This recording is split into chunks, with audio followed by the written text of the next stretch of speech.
গতকাল ফেসবুকে দেখলাম রানা মুজিব একসময় যুবদলের মাঠ কাঁপানো নেতা, সেই 111 থেকেই যাকে আমি খুব কাছে থেকেই দেখেছি সকল আন্দোলন সংগ্রামে, তার ভূমিকা, তার যেই একটা দুর্দমনীয় একটা সাহস নিয়ে সে সবগুলি আন্দোলনে সে তার ভূমিকা রেখেছে, আমি সেটা দেখেছি।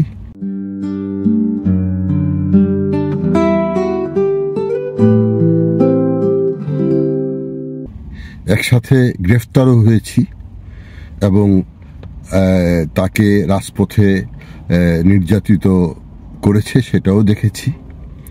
পাশাপাশি গ্রেফতার করে যখন আমরা থানায় গেছি তখন দেখা গেছে তাকে সেই গারদ থেকে নিয়ে অন্য একটি স্থানে তার উপর প্রচণ্ড তার উপরে নির্যাতন হয়েছে।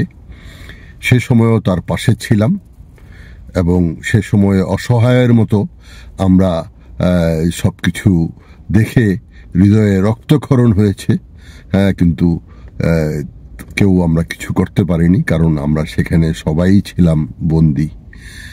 তো যাই হোক, রানা মুজিব এখন রাজনীতিতে সে মূল্যায়িত হচ্ছে, তার আরও মূল্যায়ন হওয়া উচিত।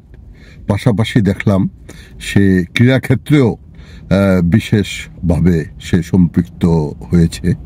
আমিও এক সময়ে নারায়ণগঞ্জ জেলা ক্রীড়া সংস্থার আমি জয়েন্ট সেক্রেটারি ছিলাম বা আমি ফুটবল সম্পাদক ছিলাম।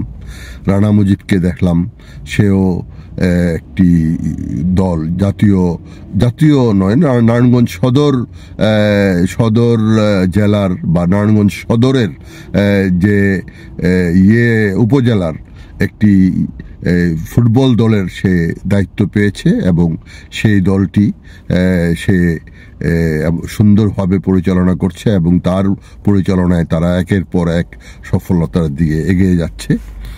রানা মুজিবের জন্য অনেক শুভকামনা রইল। আসলে যারা রাজপথে যারা আন্দোলন সংগ্রাম করেছে, যারা রাজপথে তাদের ভূমিকা রেখেছে, তাদের মূল্যায়িত হতে দেখলে আমার কাছে খুব ভালো লাগে।